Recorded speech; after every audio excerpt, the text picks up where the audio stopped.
Dans le cadre du déroulement de son programme Yoff bi ñu bokk, la mairie de Yoff vient de signer une convention avec la SACO, Service d'assistance canadien aux organismes. Cette convention a pour but de renforcer les capacités des élus locaux, mais aussi de la population yoffoise. Bonjour chers concitoyens administrés. Donc nous sommes là aujourd'hui avec le SACO et la commune de Yoff pour procéder à la signature d'une convention qui nous permettra d'améliorer notre gouvernance au niveau de la commune et qui permettra aussi un renforcement de capacité du conseil municipal, c'est-à-dire de l'ensemble des conseillers, du bureau municipal, du personnel et des habitants même de la commune de Yoff. Donc, entre autres, SACO s'engage à nous accompagner pour l'exécution de notre plan de développement communal qui sera mis à disposition des populations et des partenaires d'ici la fin décembre. Donc nous allons laisser aux partenaires et à Madame Ndoye Adji Aram Thiaw le soin vraiment d'expliciter les points saillants de cet accord qui, naturellement, sera dans une dynamique de promotion du développement durable au niveau de la commune de Yoff. Merci. Donc asalaamaaleykum mbokk yi tey dañu ñëw diggante commune Yoff ak SACO ñu am taxawaay bu ñu am suñu diggante ak ñoom pour ñu mën ñu jàppale ci li nga xamante ne moo jëm ci wàllu kattanal ci xam-xam ci mën-mën commune Yoff ci conseillers municipaux yi ci personnel bi ak sax ci ñi nga xamante ne ñoo dëkk Yoff SACO nag kuréel la boo xam ne Canada la basé wu wareefam nag ñoom dinañ ci ñëw ci kanam mais ñuy dalal xelu waa Yoff rek ci ne lañ waxante woon ak ñoom ci lépp lu ñu def ñu xam fu ñu jëm ñu wax leen ci la ñu nekk ba tey te incha allahu rabbi SACO dinañu gunge ci plan de développement bi ñuy bëgg a dëgmal ñu ànd ci ak ñun pour li nga xamante ne mooy suxalikub dëkk bi ñoom ñu mën ci indi seen taxawaay ak seen kattan ak seen xam-xam ñu ngi leen di sant di leen gërëm jërë ngeen jëf. Chers concitoyens yoffois, après monsieur le maire qui a si bien campé l'objectif de cette journée d'aujourd'hui pour signer un protocole et une entente avec le service d'assistance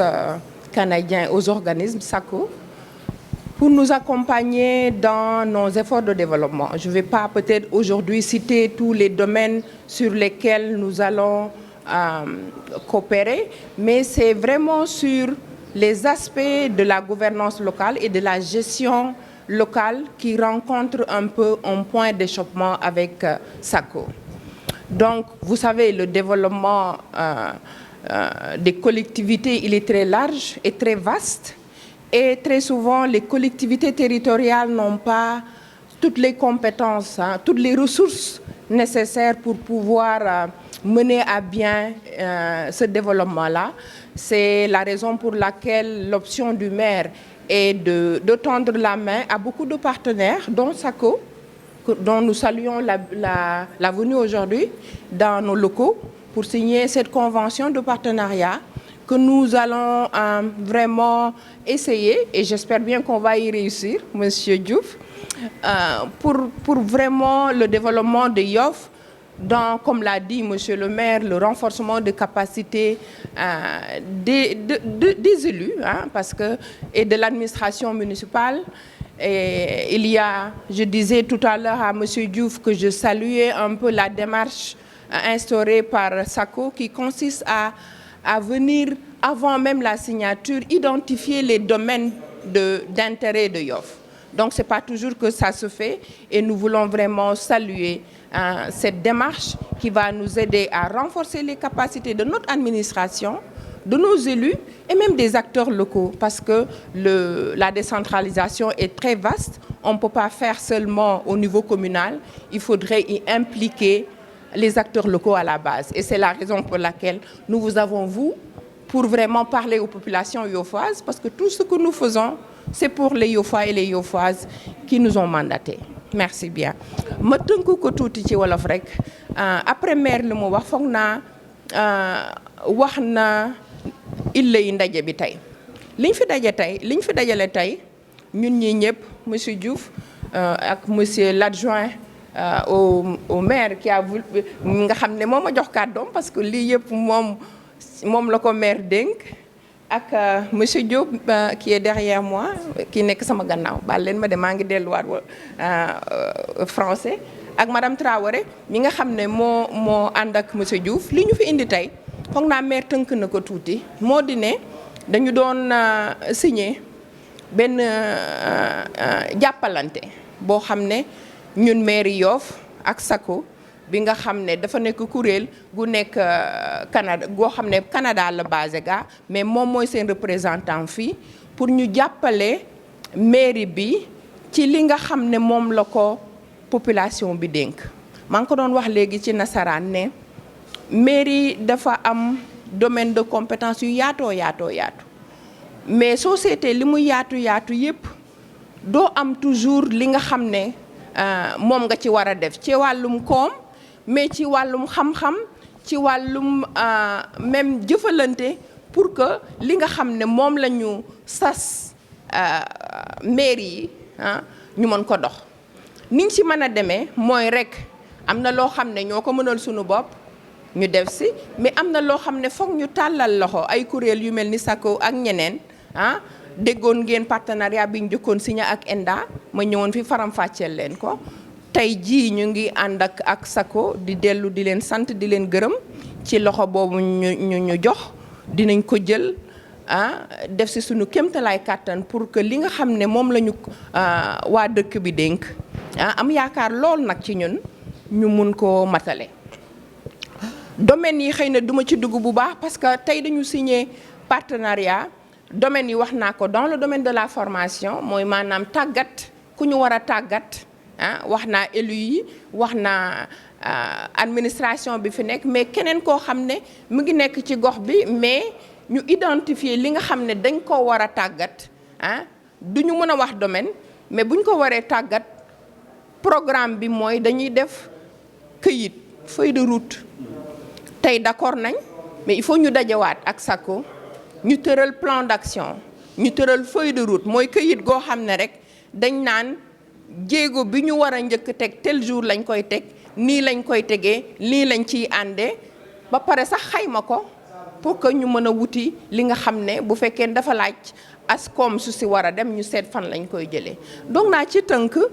loolu la su ma fi duggoon léegi di leen wax tout domaine partenariat bi yëpp xëy na day gudd mais te tey sax du palaasam mais ñu yaakaar monsieur Diouf que li nga xam ne moom la ñu sumb tey dinañ ci am jeexital yi nga xam ne moom la ñu séenu ñun ñëpp am nañ ci yaakaar lool parce que jot nañoo jox xalante jot nañoo wax xam nañ kan mooy kan te yaakaar nañ ne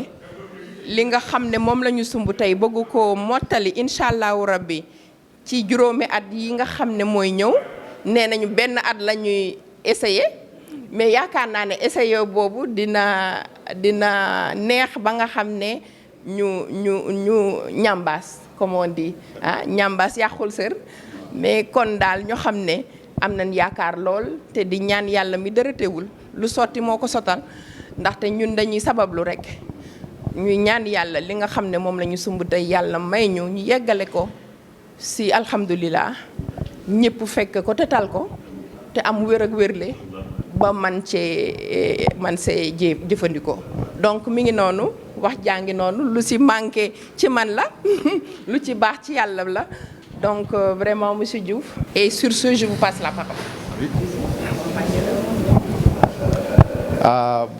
Bonjour, merci monsieur le maire, merci madame le maire, monsieur Ndiaye, monsieur le maire, merci beaucoup. C'est vrai, nous sommes venus aussi ce matin signer un protocole d'accord avec la mairie de Yoff, un protocole qui, comme disait madame le maire, devrait nous permettre de travailler sur différents axes, les axes liés à la formation, des axes liés au développement durable, mais également tout ce qui concerne, si vous voulez, le programme général de la mairie de Yoff. Donc le protocole va vraiment s'orienter sur ces questions-là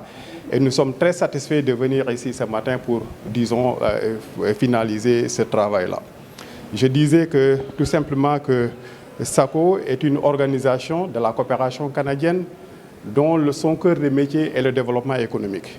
C'est vrai que nous avons l'habitude de travailler avec les communes et aujourd'hui la commune de Yoff est en tout cas un de nos partenaires avec qui nous avons signé ce protocole. Et cela nous permettra évidemment de pouvoir intervenir durablement pour quand même participer au développement économique de Yoff. C'est ça en tout cas le vœu, l'orientation stratégique du partenariat. Et nous allons mobiliser toutes les ressources nécessaires, que ce soit des ressources humaines, éventuellement des ressources financières pour l'accompagnement à la recherche des financements, à la recherche des partenaires, pour pouvoir globalement, disons, participer au programme d'action que nous avons élaboré ensemble. Globalement, pour nous résumer, c'est un peu ça les axes stratégiques de ce protocole-là. Et puis évidemment, nous allons, au fur et à mesure que nous allons implémenter ce protocole, voir dans quelle mesure d'autres activités, d'autres actions, d'autres programmes pourraient être en tout cas intégrés dans ce partenariat-là. waaw salaamaaleykum mbooloo mi ñu ngi nuyu monsieur le maire moom mi nga xam ne moo ñu dalal fii nuyu madame le maire madame Ndoye moom mi nga xam ne aussi moo ñu dalal nuyu monsieur le maire monsieur Ndiaye moom mi nga xam ne moo ñu dalal nuyu waa mairie waa Yoff yëpp ñu ngi leen di nuyu. tey nag ñu ngi ñëw fii man maa ngi tudd El Hadji Diouf man maay représentant pays de SACO.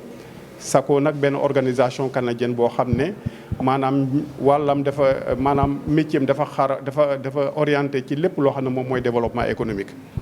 ñun nag yàgg nañuy liggéey ak ay mairie lii nga xam ne nag signé nañ ko ce matin mooy benn protocole boo xam ne dana mën a permettre SACO mën a intervenir dans le programme de la mairie de Yoff muy lépp loo xam ne moom mooy renforcement de capacité. lépp loo xam ne moom mooy question développement durable lépp loo xam ne moom mooy aspect technique de la mairie de Yoff danañu mën a permettre en tant que structure canadienne bi nga xam ne am nañ expertise bi gunge waa Yoff pour que programme bi nga xam ne maire bi teg na ko ak ay population ñu mën ko eggalee ci jàmm ak salaam. donc loolu moo doon suñu taxawaay tey bëgg accompagner mairie du Yoff te lépp loo xam ne en tout cas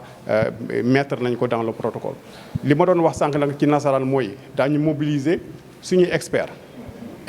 muy expert yi nga xam ne maanaam seen xarañteef nekk na ci domaine yu bëri mobiliser leen essayer aussi de mobiliser ay ressources financières su nekkee ne laaj na ko pour mën a participer au développement économique. lii daal moom mooy suñu mébét tey moo doon suñu tànk tey xool dans quelle mesure en tout cas daañu mën a accompagner mairie de Yoff ci programme bi nga xam ne teg na ko.